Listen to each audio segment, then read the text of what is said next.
10월 11일 수요일 정봉진 품격시대 첫 번째 이슈로 들어가겠습니다. 여러분 혹시 10알단이라고 기억하십니까? 십자가 알바단을 뜻하는데요.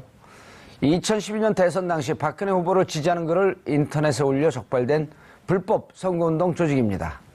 그런데 최근 국정원과 이 10알단의 운영자인 윤정훈 목사가 여러 차례 통화한 사실이 드러나면서 검찰이 재수사에 나섰습니다. 10알단에 정체불명의 돈이 들어간 것으로 역시 확인됐습니다. 국정원이 10알단도 지원했던 걸까요?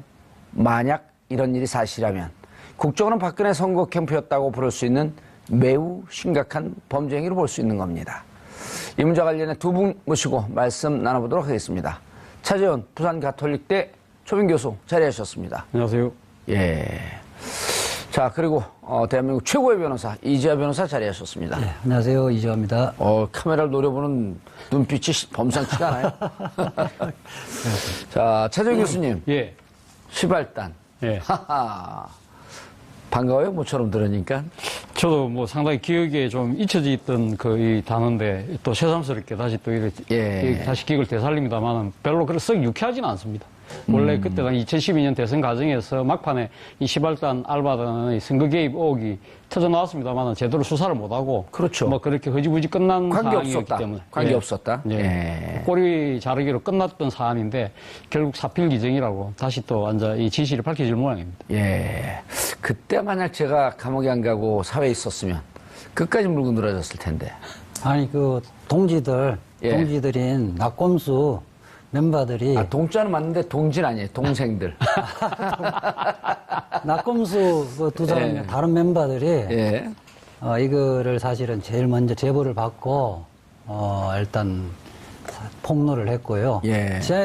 이름도 십자군 알바단이가 원래 명칭이 아니고, 예. 낙검수의 김용민 PD가 만들어줬는데 고유명사화 됐습니다. 5년 동안 고유명사화 된 거죠. 김용민 PD가 또 예. 아주 기독교 쪽에 일가견이 있는. 그리고 윤정훈 목사니까 그걸 약간 조롱하듯이. 반어법으로 예. 십자군 운동을 한다는 심정으로 댓글 공작을 했다. 이렇게 예. 해서 십자군 알바단이라고 지었고요. 예.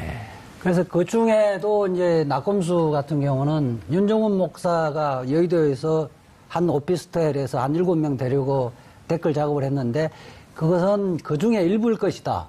국정원과 관련성을 문제 제기를 했죠. 예. 그렇게 하고 이것이 이제 선관위에서 고발을 해서 조사를 했는데 검찰이 선관위가 보통 웬만한 혐의가 없으면 고발을 안 해요. 수사 의뢰하거나 예. 자신 없으면 수사 의뢰하고 그러는데 고발했었는데 검찰이 친절하게도 여러 가지 증거가 있음에도 불구하고 예. 그때 당시 새누리당하고 다 관련성을 차단시키고 꼬리를 잘라버린 거죠. 예. 차재원 교수님, 네. 그때, 나 모수, 팟캐스트 방송. 예. 거기에 나왔던, 윤정훈 목사의 실제 목소리 같은데요? 한번 좀 네. 들어보실까요? 예. 예. 오피스텔을 하나 얻었거든. 41평짜리. 내 돈, 내가 돈이 없어. 나를 지원하는 분이 이분이 국정원이랑 연결이 돼 있어. 근데,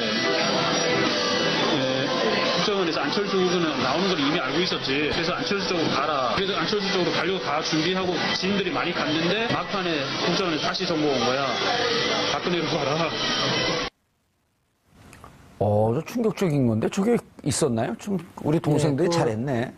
그 내용은 뭐냐면 예. 그때 저 목표가 예. 안철수 후보와 문재인 후보가 어떻게든 단일 후보를 막는 작업을 한 겁니다. 아하. 안철수 후보가 좀 지지가 떨어지면 안철수 쪽을 이렇게 돕고 그다음에 안철수가 너무 좀 올라가면 안철수를 까고 요 작업을 한 겁니다. 예. 그때 당시에는. 아하. 그런데 이제 안철수 후보가 주저앉고 문재인 후보 쪽으로 다니다 될 것 같으니까 이제는 가서 박근혜를 도와야 된다 이렇게 된 건가요, 상황이? 기본적으로 전체적으로는 박근혜 후보 지지를 하는데 예. 그 지시사항이 거기에 있었겠죠. 지침이 예. 있었겠죠. 아하. 그때 당시에 달라지고 상황에 따라 달라졌던 거죠. 근데 그 내용을 보면요, 지금 이렇게 들리잖아요. 마지막 부분인데 국정원에서 당시 안철수, 박근혜 두 후보를 저울질하다 막판에 안철수 쪽으로 하려고 다 준비를 해놨는데 네. 박근혜 쪽으로 가라. 그리고 이렇게 얘기해요. 나를 지원하던 그분이 네. 사람은 맞겠죠? 국정원을 지칭하는 거죠. 국정원이. 본인도 예. 그 윤정훈 후보가 아주 이렇게 좀 자부심을 갖고 어허. 말을 많이 했죠. 근데 사진을 보니까 젊은 그 친구네요. 목사죠. 예. 목사, 젊은 목사인데 음흠. 그러면서 이제 자기 국정원이랑 연결돼 있다는 거를 은연중에 과시를 했었습니다. 예. 그거를 낙검수에서 녹음을 해왔었는데 오호. 그것이 문제되니까 그 국회 새누리당사에서 기자회견할 때는 국정원이 아니고 예. 국정방송이다 또는 일보하고 같이 예. 동업관계가 있는데 업무적으로 아는 관계인데 내가 잘못 이야기했다 이렇게 이야기했어요. 예. 차 교수님, 그때 네. 우리가 그 동생들하고 이제 저 낙검수 방송을 할 때 예. 처음 제보 들어온 거는 108조라고 하는 게 있었어요. 예. 그게 2008년 소고기 그 촛불 집회 이후에 그때 한겨레에서도 보도하고 그랬는데 그 제보자들이 저희를 만나자 그래갖고 골목에서 만났어요. 자기들 얼굴 안 보이게 모자를 쓰고 와갖고 우리가 108조라고 하는 댓글 부대다. 그리고 거기에 운동권 출신들이 많다. 이런 제보가 막 들었는데 이게 믿을 수가 없잖아요. 그렇죠. 근데 그 사람들이 얘기하는 거 상황이 지나면서 보면은 비슷한 내용들이 그대로 전개되거든요. 지금 뭐 국정원, 그 이명박 정부 시절에 국정원이 댓글을 통해서 심리 조작, 뭐 여론 조작을 했다는 사실이 이제 명명백백하게 드러나고 있지 않습니까? 백일하에 다 드러나는 백일하에 거예요. 드러나고 있죠. 사실 뭐 이명박 정부 입장에서는 집권 직후에 벌어졌던 강우병 사태로 예. 인해서 이명박 대통령이 직접 국민들을 공식 사과할 정도로 그러면서 상당히 위기의식을 느꼈던 것이죠. 바로 그 때문에 이러한 부분들에 대해서 정치적 공세를 하는 것은 노무현 전 대통령에 대한 주변에 대한 수사를 투망식 수사를 했던 것이고 또 한편으로는 이 인터넷상에서 벌어지고 있는 사이버상의 여론에 대해서 우위를 점해야 되겠다고 했기 때문에 소위 말해서 국정원의 심리전단을 만들고 사이버 사령부를 만들고 그걸 통해서 댓글 조작을 했던 것들이 이제 차차차 드러나고 있는 거 아닙니까? 그렇다고 한다면 지금 우리 앵커께서 말씀하신 대로 그쯤에 제보를 받았다고 한다면 그 알게 모르게 선이 닿아서 국정원의 지시나 아니면 또 이명박 정부의 의도대로 활동하는 사람들의 일종의 양심의 가책 아니면 또 이런 부분들에서 또 뭐 폭로하려는 그런 또 폭로하고 나서 자신의 또 뭡니까 명망성 뭐 이런 여러 가지를 생각해서 아마 접촉을 했던 것이 아닌가 생각이 듭니다. 한겨레에서는 그때 당시에 2009년도에 민간인 댓글 부대에 있었다라고 하는 것을 알파팀이 존재하고 있었다. 이렇게 한번 보도를 한 적이 있었잖아요. 예. 알파팀이 존재하고 있었다. 그게 지금 다 지금 그 사실로 지금 더 드러나고 있는 거죠. 그러니까 지금 윤정훈 목사 같은 경우도 본인은 지금 이 대선 국면에서는 초창기에 아마 이런 그 자신들, 자기 수하들을 중심으로 해서 아마 이런 그 댓글 알바단을 아마 조직을 해놨던 모양입니다. 해놓고 어떻게 할까 생각하고 있을 때 앞서 우리 이지아 변호사 말씀하신 것처럼 국정일보나 국정방송 총재라고 주장하는 사람이 나타나가지고 완전 그렇게 주선을 해줬던 것이죠. 해줬다가 그때는 초창기만 하더라도 그때 9월 달에 안철수 후보가 공식적으로 경기에 대비하면서 대선에 출전하지 않았습니까? 예. 바로 그 때문에 아마 안철수 후보 쪽을 지원을 해서 일종의 야권 후보를 이 복수 후보로 만드는 쪽으로 가려고 하다가 안철수 후보가 결국 그 패를 걷어들일 것처럼 보이고 결국 실제 또 공식 선거 들어가기 전에 후보 단일화가 되지 않았습니까? 예. 그러다 보니까 그러면 그렇다고 해서 문재인 후보 쪽으로는 갈 수 없는 거니까 아마 외곽 조직에서 본격적으로 박근혜 후보를 미는 그런 아마 댓글 공작을 한 것으로 보입니다. 이지아 변호사님, 예. 아까 이제 이지아 변호사님 잠깐 말씀을 하셨는데 이 녹취록이 이제 공개되고 논란이 커지니까 윤 목사가 이렇게 얘기했어요. 목사는 맞나요? 목사는 맞는 모양입니다. 어디 기독교 어디 종단인 뭐 소속까지는 정확하게 모르고요. 왜냐면 이게 기독교도 종파가 하도 많으니까. 종파가 많죠. 예. 심지어는 뭐 그 여기 필리핀이나 가까운 나라 갖고 속성 과정으로 한두 달 하고 목사라고 하는 주장하는 분들도 있으니까. 예. 자, 사무실 임대료 내준 총재가 국정방송이라기에 국정원 직원으로 잘못 알았다. 이거를 검찰이 바로 그냥 그 고지고대로 믿었나요? 그러니까 그때 당시에 수사 계좌 예. 추적만 조금 하면 예. 사무실 임대료 운영비는 누가 냈는지는 금방 드러날 텐데 예. 그때 당시는 통화기록 조회도 안 하고 계좌 그 추적도 안 한 걸로 알고 있습니다. 그러니까 사무실 임대료를 내준 총재가 국정방송이라기에 국정원 직원으로 잘못 알았다? 그 말이 안 되는 거고요. 제가 기억하기로는 성관이도 예. 성관이 문제 뒤에 또 나옵니다. 예. 그 이야기를 했어요. 예. 임대료 이런 예. 거를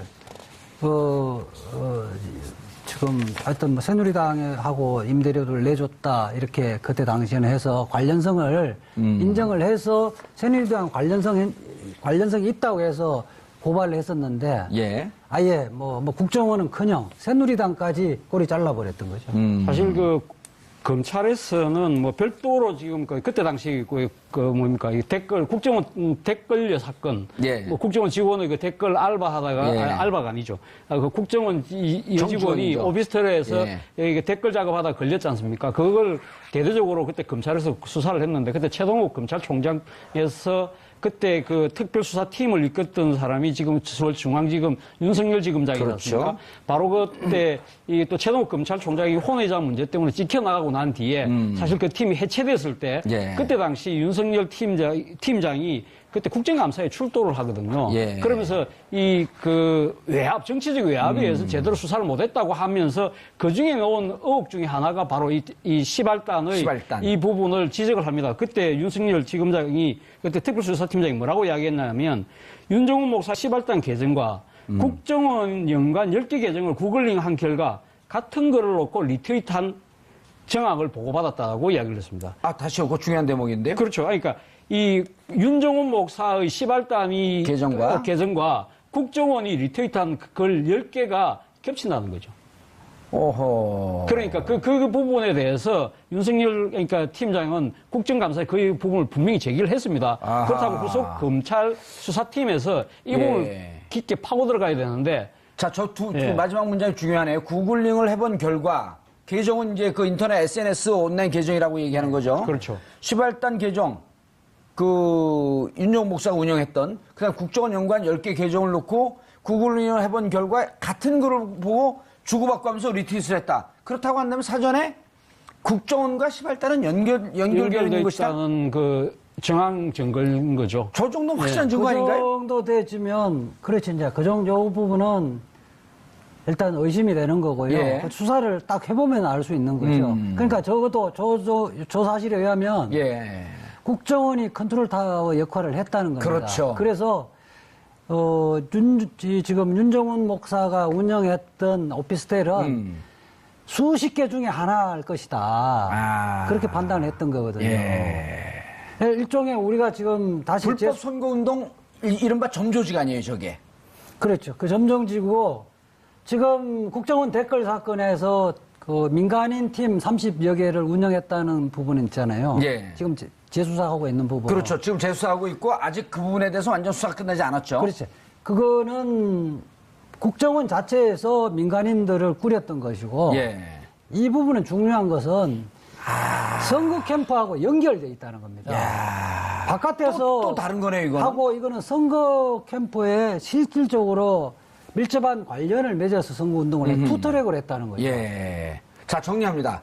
지금 그 원세훈 국정원장이 4년형을 받은 것은 예. 국정원 직원들을 동원해서 댓글을 한 거고. 그렇죠. 그다음 지금 조사가 새롭게 착수한 부분은 국정원 외곽의 민간인 30개 팀, 네. 민간인 댓글 부대 팀을 운영을 하면서 국정원이 여기에다 자금을 대주고 돈을 대주고. 그렇죠. 그래서 요 부분에 대해 수사가 됐는데 지금 또 나온 것은 그때 당시에 박근혜 캠프의 불법 선거운동 조직, 즉 댓글 부대. 예. 이건 박근혜 캠프에 소속되어 있던 팀이 국정원과 연관이 되어 있었다. 그렇죠. 또 하나의 축이 나온 거예요. 연결돼 있고 결국은 박근혜 선대본부가 예. 국정원의 자금으로 선거운동을 불법 선거운동을 했다는 거죠. 그래서 이것을 차떼기 또 다른 차떼기라고 이야기를 하는 겁니다. 차떼기는 돈을 동원했지만은 이거는 그러니까 국정원을 동원한 겁니다. 국정원을 동원하고 국정원의 자금을 동원한 거죠.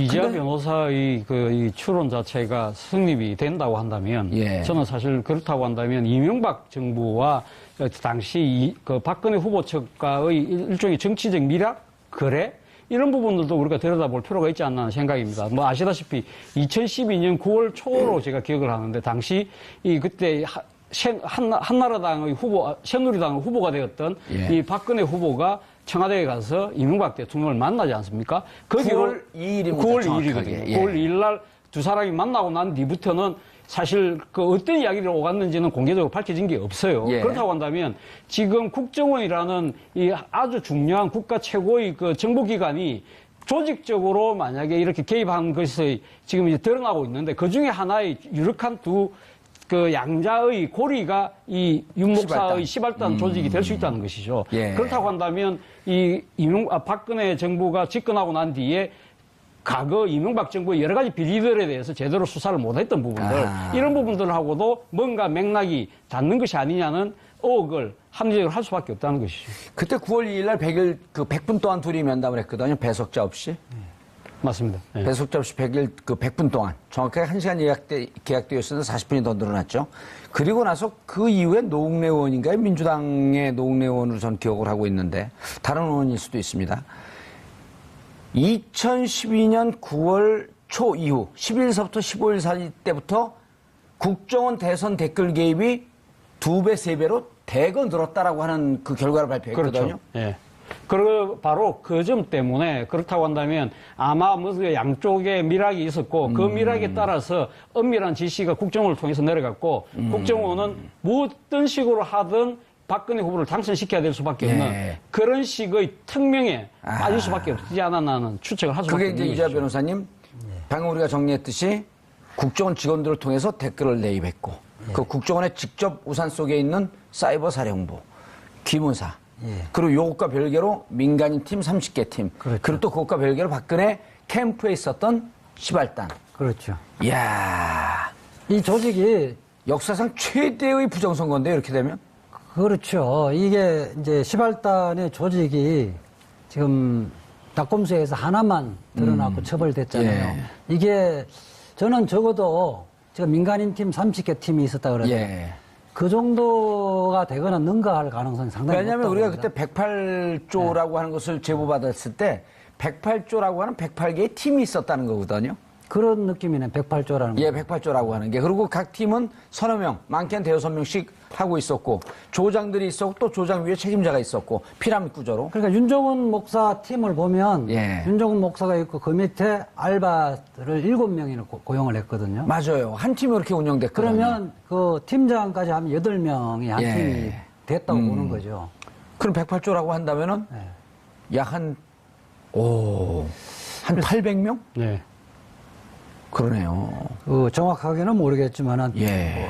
수사를 해봐야 알겠지만 문제는 이때 지금은 계좌 추적은 지금도 할 수 있어요. 아, 그때 당시 그렇죠. 5년밖에 안 됐으니까. 통화 내역은 이미 지나서 검찰 그때 당시에 통화 기록 내역을 예. 압수수색을 해서 확보를 해 있다면 지금도 그걸 분석할 수가 있겠는데 예. 지금은 통신사에 통화 기록 내역을 조회해서 없거든요. 예. 아마 지금 검찰이 다시 확보를 했다는 것은 그때 당시에 있는 걸 갖고 다시 보니까 수차례 통화한 흔적이 나오더라. 그때 조사했는데 밝히지 않았던 자료들. 그렇죠. 근데 그때 당시에 이 부분은 뭐 수사 기록은 전혀 공개가 안 됐었으니까. 검찰 수사의 그 ABC 아주 기초적인 단계. 우리가 잘 생각하면 지난 2016년 지난해죠. 네. 지난해 우병우 민정수석과 관련해서 특별수사단이 구성이 되는데 특별수사단 단장이 윤갑근 네. 청주고등학교 출신. 그렇죠? 대구 고검장. 네.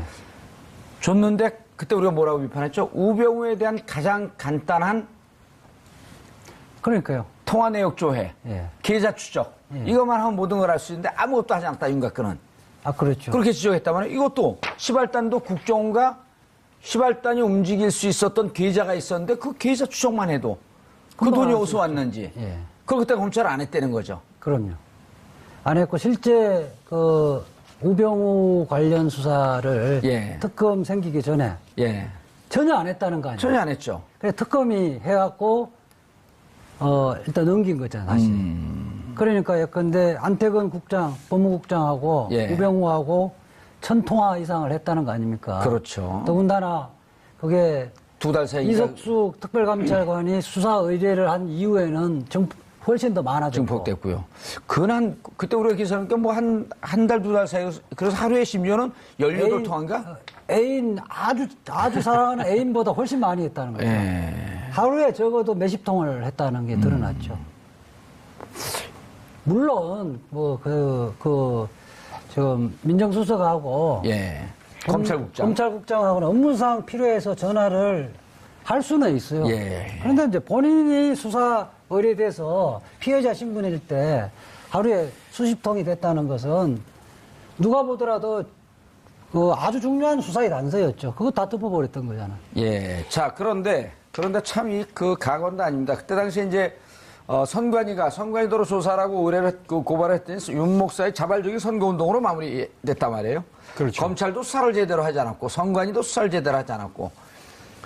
아니, 그 선관위는 선관위는 그래도 제보를 고발을 받고, 제보를 받고, 예. 거기 오피스텔을 덮쳐서 현장을 적발합니다. 적발을 예. 해서 검찰에 고발을 했는데 아하. 문제는 검찰 수사 단계에서 그때는 이제 박근혜 후보가 당선이 되고 난 뒤에 차기 정권이 어디로 간다는 거 뻔하게 다 아는 상황이지 않습니까? 그러다 보니까 이 검찰 입장에서는 상당히 눈치를 볼 수밖에 없는 상황이었겠죠. 그런 네. 상황에서 지금 윤종훈 목사가 개인적 차원이었다, 자발적이었다, 그리고 자신은 그렇게 이 사이버상으로 SNS를 통해서 그렇게 퍼나르는 것도 선거법 위반인 줄 몰랐다. 그런 식으로 하면서 내 개인적으로 잘못된 거니까 내가 내가 모든 걸 다 덮어쓰고 가겠다는 식으로 이야기하니까 예. 그 선에서 덮은 건데 문제는 이 수사를 하는 과정에서 앞서도 제가 말씀드렸지만 국정원이 사용했던 계정하고 똑같은 그 계정을 이용하면서 리트윗한 글들이 공유했던 글들이 나왔다고 한다면 합리적으로 봤을 때는 이건 국정원의 뭔가 지시에 의해서 됐겠구나 생각을 했겠죠. 국정원의 전체적인 전략과 우산 속에 있었다. 그렇죠. 이렇게 볼 수 있는 거죠. 그래서 아마 지금 윤석열 그때 팀장이 국정감사에서 뭐라고 이야기했냐면 그런 리트윗한 상황을 같은 글을 놓고 리트윗한 상황을 보고받았다는 이야기를 표현을 예. 쓰거든요. 그럼 자신들의 팀에서는 그 수사를 안 하고 싶다는 것이죠. 그럼 그 보고받고 나면 그럼 우리가 파헤쳐봐야 되겠구나 생각하고 있는 단계에서 전격적으로 팀이 다 해산이 됐다는 거죠. 그렇다고 한다면 아마 이러한 정황들을 다 지켜보고 있는 검찰 수뇌부라든지 아니면 국정원이라든지 아니면 또 이 청와대의 핵심 관계자들 입장에서 보면 이 사안을 그냥 이렇게 방치해서는 안 되겠다. 이것이 점점점 핵심으로 다가온다. 그럼 이참에 빨리 뭔가 조치를 취해야 되겠다고 해서 결국은 그것이 최동욱 검찰총장 찍어내기로 그렇게 급마무리가 된 것이 아닌가 하는 추정이 가능할 것 그때 같습니다. 당시에 수사의 쟁점은 두 가지였거든요. 예.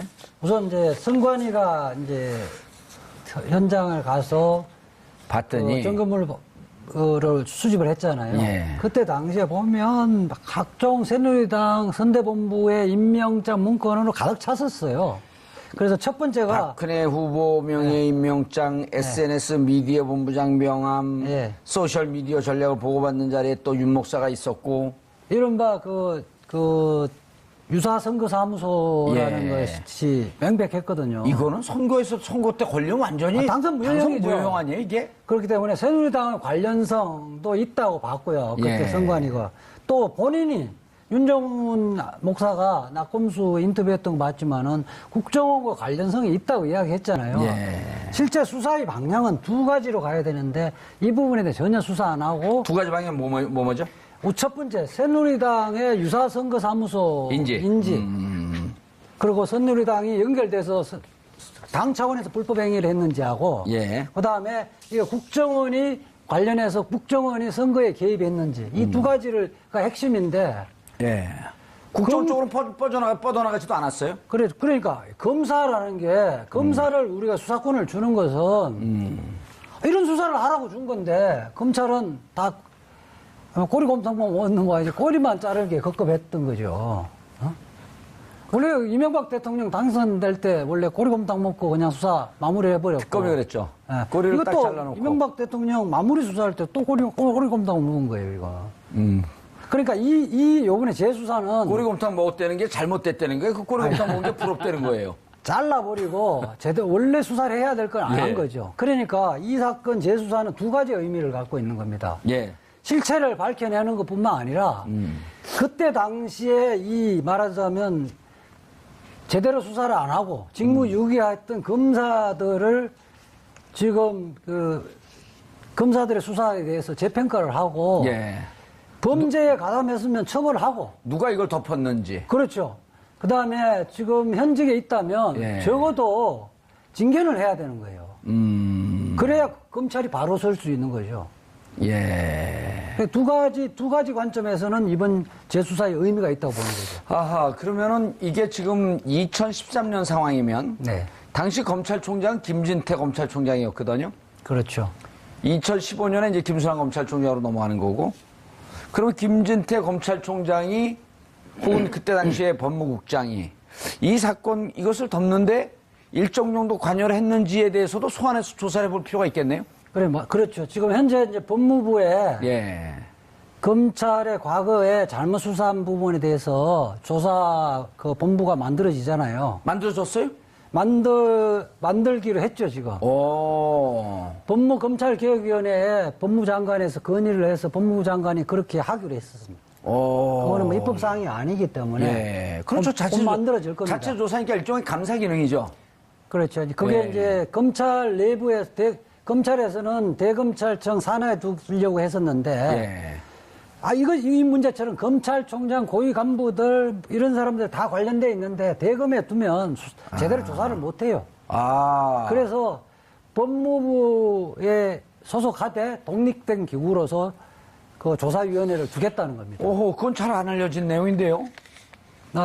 잠깐 알려져 있죠. 오. 검찰총장이 취임하고 난 뒤에 소위 말해서 검찰의 과거사 부분에 대해서 예. 나름대로 반성 차원에서 뭐 우리가 손볼 거니까 잘못된 거 있으면 바로 잡겠다는 식으로 자체 조사 진상기구를 한 만든다고 이야기는 했습니다. 아니, 검찰총장이 했던 것은 옛날에 이제 재심 사건 뭐 예. 이런 것들을 이야기한 거고 지금 법무부 장관이 이야기했고 법무부 장관이라 법무부 산하의 법무검찰개혁위원회에서 법무검찰개혁위원회, 법무부 산하에. 예. 거기에서 일단 그 논의를 해서 예. 건의를 했죠. 그 부분을 수용을 했던 겁니다.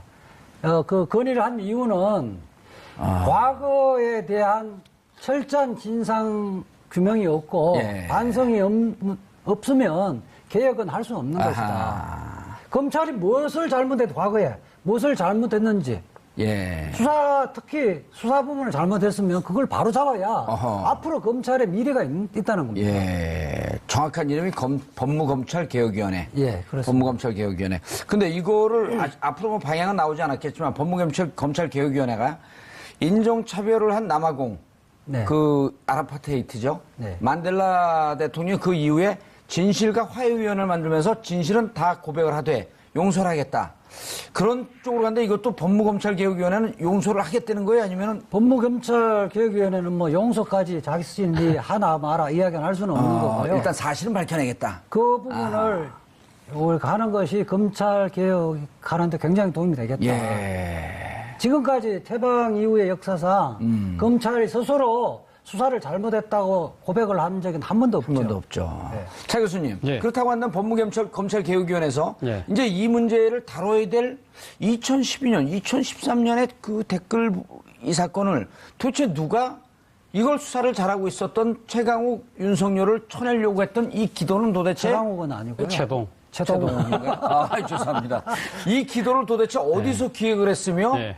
청와대는 여기에 어떻게 관여하고 있었으며라고 하는 것이 이제는 진상이 나올 수가 있겠네요. 그렇죠. 사실 뭐 최동욱 검찰총장 찍어내기 부분에 대해서는 사실 이 과거사 진상 조사 차원을 넘어서는 범위가 아니겠습니까? 그렇죠. 검찰이 개혁하기 위해서 검찰 개혁도 있고 또 하나는 그러니까 앞서도 우리가 여러 번 이야기했습니다만 박근혜 정부의 정통성 예. 그 부분이 상당히 흔들리는 부분에 있어서 그걸 갖다 방어하기 위해서 일종의 정치적 공작 차원에서 쳐냈다고 한다면 상당히 그 부분은 그 정권의 핵심하고도 연결되는 부분이기 때문에 아마 그 부분에 대해서는 그 진상조사 규명은 반드시 필요하다고 봅니다. 예. 탄핵은 소급표가 없잖아요. 탄핵 시점부터 대통령이 아닌 것인데 탄핵 당하기 전까지는 대통령이라는 것은 역사적 사실은 인정하잖아요. 예.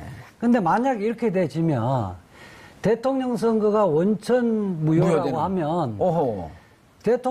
박근혜 대통령은 소급적으로 대통령이 아니게 된 거죠. 그 역사적 평가의 의미는 달라지는 겁니다. 그럼 탄핵 무효화 소송을 또 해야 되나요? 대통령이 아니니까.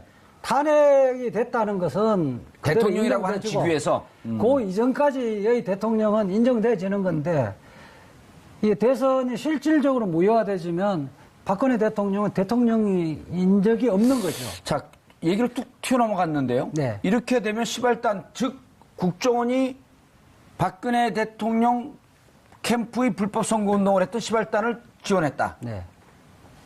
무슨 죄가 되느냐? 무슨 죄가?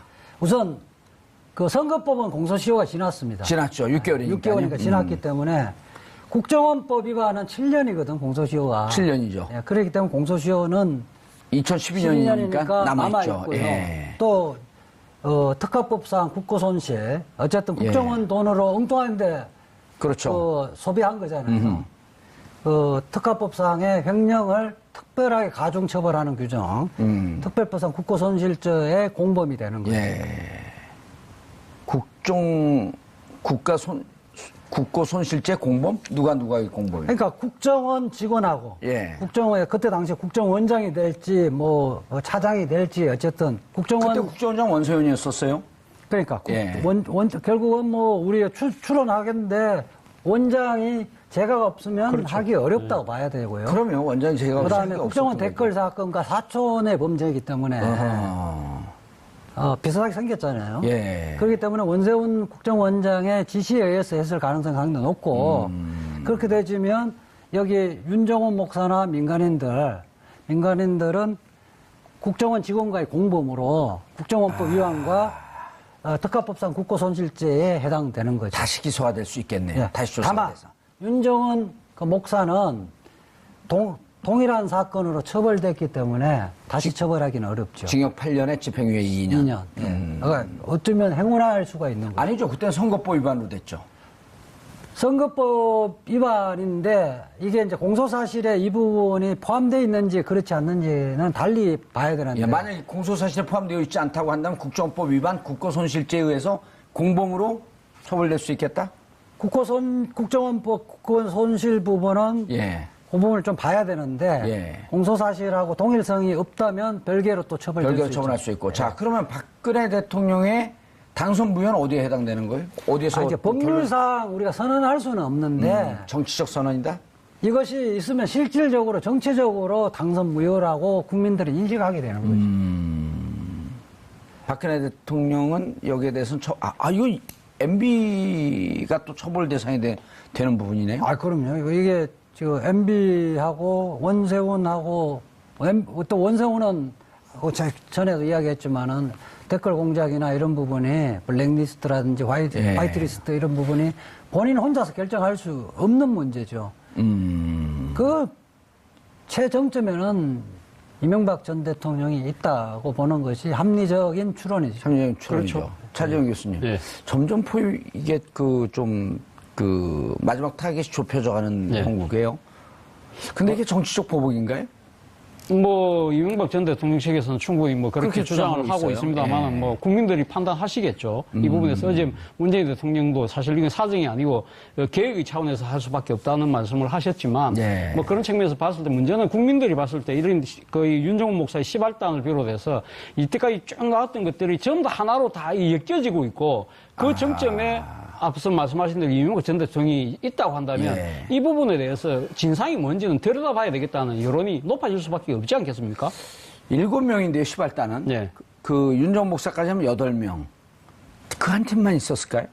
또 있을 가능성이 충분히 있다고 봐야 되겠죠. 사실 2012년 대선 과정 마지막 판에 국정원 댓글녀가 터졌을 때만 하더라도 과연 그 한 명이겠냐 해서 검찰이 수사해 보니까 줄줄이 나왔지 않습니까? 예. 그리고 이번에 또 양지열을 비롯해서 또 국정 외곽에 있는 조직들이 튀어나왔고 민간인들 나와요. 민간인들 나오고 이번에는 또 뭡니까? 이 박근혜 후보의 공식 외곽 캠프에서도 예. 지금 국정원과 연관이 나왔다고 한다면 또 다른 조직이 있을 가능성은 충분하다고 봐야 되겠죠. 국정원이 한 팀 운영하면 소꿉장난하는 것도 아니고 기본적으로 국정원이 조직적으로 플랜을 갖고 있으면 예. 실질적으로 선거에 상당한 영향을 미칠 정도의 조직과 그런 활동을 했을 거로 경험칙상 짐작되잖아요. 예. 그러면 적어도 수십 개는 된다고 봐야죠. 예, 알겠습니다.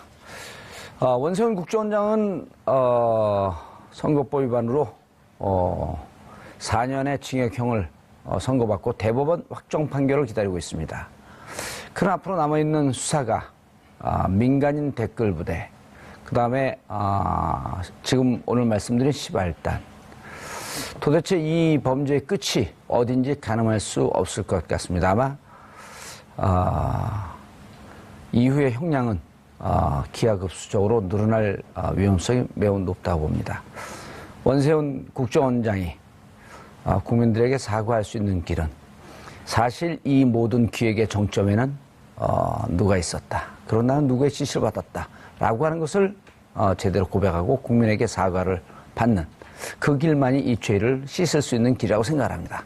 정봉주의 품격시대에서는 여러분의 소중한 의견 받습니다. 샵 5400으로 좀 지지가 떨어지면 안철수 쪽을 이렇게 돕고 그다음에 안철수가 너무 좀 올라가면 안철수를 까고 요 작업을 한 겁니다. 예. 그때 당시에는. 아하. 그런데 이제 안철수 후보가 주저앉고 문재인 후보 쪽으로 다니다 될 것 같으니까 이제는 가서 박근혜를 도와야 된다 이렇게 된 건가요, 상황이? 기본적으로 전체적으로는 박근혜 후보 지지를 하는데 예. 그 지시사항이 거기에 있었겠죠. 지침이 예. 있었겠죠. 아하. 그때 당시에 달라지고 상황에 따라 달라졌던 거죠. 근데 그 내용을 보면요. 지금 이렇게 들리잖아요. 마지막 부분인데 국정원에서 당시 안철수, 박근혜 두 후보를 저울질하다 막판에 안철수 쪽으로 하려고 다 준비를 해놨는데 박근혜 쪽으로 가라. 그리고 이렇게 얘기해요. 나를 지원하던 그분이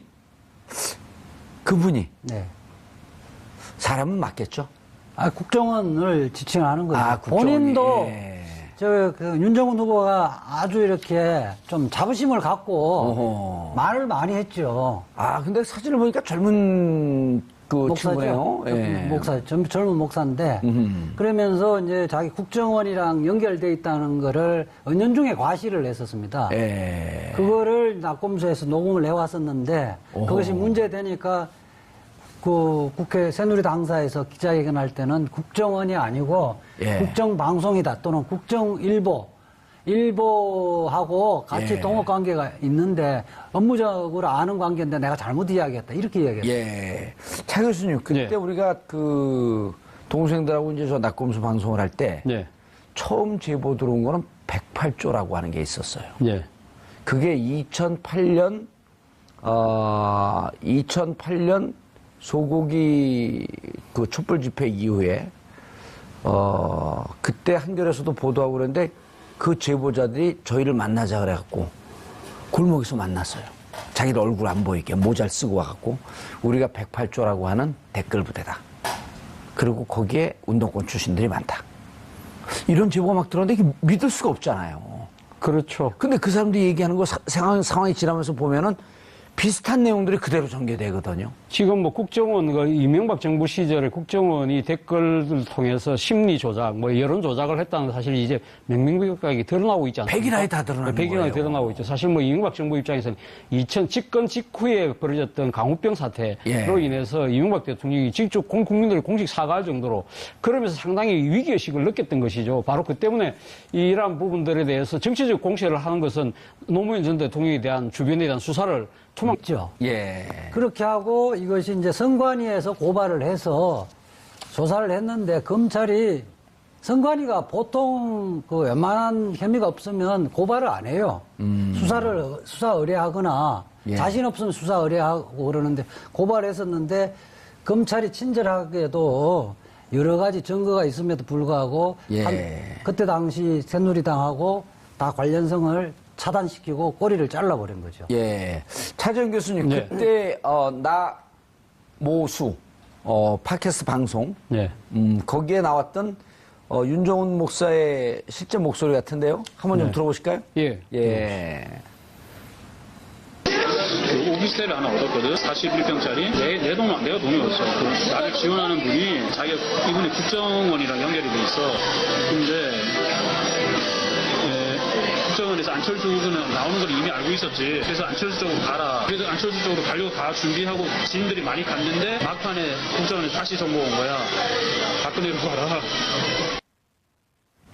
저 충격적인 건데 저게 있었나요? 좀 우리 동생들이 예, 잘했네. 그 내용은 뭐냐면 예. 그때 저 목표가 예. 안철수 후보와 문재인 후보가 어떻게든 단일 후보를 막는 작업을 한 겁니다. 아하. 안철수 후보가 터져 나왔습니다만 제대로 수사를 못하고 그렇죠. 뭐 그렇게 흐지부지 끝난 관계 상황이었기 없었다. 때문에 관계 예. 없었다. 예. 예. 꼬리 자르기로 끝났던 사안인데 결국 사필 기정이라고 다시 또 완전 이 진실이 밝혀질 모양입니다. 예. 그때 만약 제가 감옥에 안 가고 사회에 있었으면 끝까지 물고 늘어졌을 텐데. 아니 그 예. 동지들인 낙검수 멤버들이 아, 동자는 맞는데 동진 아니에요. 동생들. 낙검수 그 두 사람 예. 다른 멤버들이 예. 이거를 사실은 제일 먼저 제보를 받고 일단 폭로를 했고요. 예. 제 그 이름도 십자군 알바단이가 원래 명칭이 아니고 예. 낙검수의 김용민 PD가 만들어줬는데 고유명사화됐습니다. 5년 동안 고유명사화된 거죠. 김용민 PD가 또 예. 아주 이 그 기독교 쪽에 일가견이 있는. 그리고 윤종훈 목사니까 목사 그걸 약간 이제 그 조롱하듯이. 반어법으로 예. 십자군 운동을 한다는 심정으로 댓글 공작을 했다 이렇게 예. 해서 십자군 알바단이라고 지었고요. 예. 그래서 그 중에도 이제 낙검수 같은 경우는 윤종훈 목사가 여의도에서 한 오피스텔에서 한 7명 데리고 댓글 작업을 했는데 그것은 그 중에 일부일 것이다. 국정원과 관련성을 문제 제기를 했죠. 10월 11일 수요일 정봉주 품격시대 첫 번째 이슈 들어가겠습니다.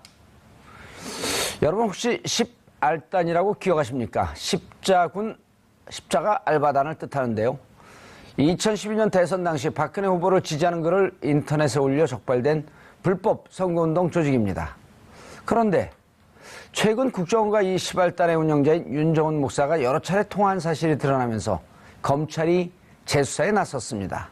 십알단에 정체불명의 돈이 들어간 것으로 역시 확인됐습니다. 국정원이 십알단도 지원했던 걸까요? 만약 이런 일이 사실이라면 국정원은 박근혜 선거 캠프였다고 부를 수 있는 매우 심각한 범죄 행위로 볼 수 있는 겁니다. 이 문제와 관련해 두 분 모시고 말씀 나눠보도록 하겠습니다. 차재원 부산가톨릭대 초빙 교수 자리하셨습니다. 안녕하세요. 예. 자, 그리고 대한민국 최고의 변호사 이재하 변호사 자리하셨습니다. 네, 안녕하세요. 이재화입니다. 카메라를 노려보는 눈빛이 범상치가 않아요. 자, 차재원 교수님. 예. 십알단. 예. 하하. 반가워요, 모처럼 들으니까. 저도 뭐 상당히 기억에 좀 잊혀져 있던 그 이 단어인데 또 새삼스럽게 다시 또 이렇게 예. 다시 기억을 되살립니다만은 별로 그렇게 썩 유쾌하지는 않습니다. 원래 그때 2012년 대선 과정에서 막판에 이 시발단 알바단의 선거 개입 의혹이